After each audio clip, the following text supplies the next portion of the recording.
পার্টির সংগ্রামী আহ্বায়ক, জুলাই অভ্যুত্থানের মহানায়ক, এক দফার ঘোষক নাহিদ ইসলাম বলছে,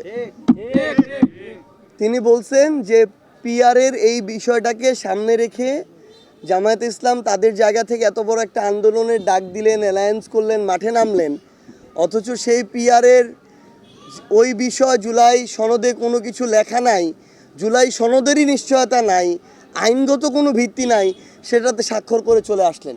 তো এটা তো জামাতের এত শক্তিশালী অবস্থানের সাথে আরও শক্তিশালী দ্বিচারিতা, এটা তো তাদের কাছে কখনো প্রত্যাশিত ছিল না।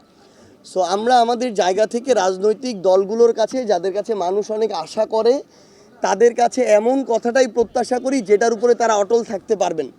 আমরা আশা করি তাহলে আগামীর বাংলাদেশ পুনর্গঠনে সকল রাজনৈতিক দলের উপরে বাংলাদেশের মানুষের আস্থাটা থাকবে, এইটুকুই।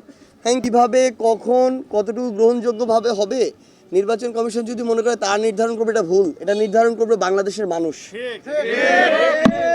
তারা যদি মনে করে এই স্বেচ্ছাচারিতা করে তারা একটার পর একটা পার পেয়ে যাবে বা ওই জায়গায় থাকবে, এটা হবে না। এই মানুষ এখনও জুলাই অভ্যুত্থানের এই কথাটা শুনলে তাদের শরীর শিউরে ওঠে। এই মানুষের সামনে কেউ আবার নতুন করে স্বেচ্ছাচারিতা করবে, এটা হবে না।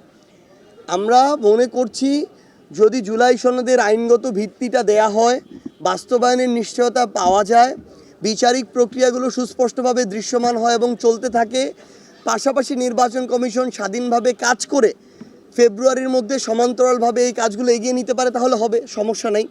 কিন্তু যদি মনে করে যে যার মন মর্জি মতো কাজ করে যখন যেটা ইচ্ছা করে দিবে, সনদেরও খবর নাই, বিচারেরও খবর নাই, সংস্কারেরও খবর নাই, তাহলে তারা যে অলীক স্বপ্নগুলো দেখছে এগুলো শুধু স্বপ্নই থেকে যাবে, বাস্তব হবে না।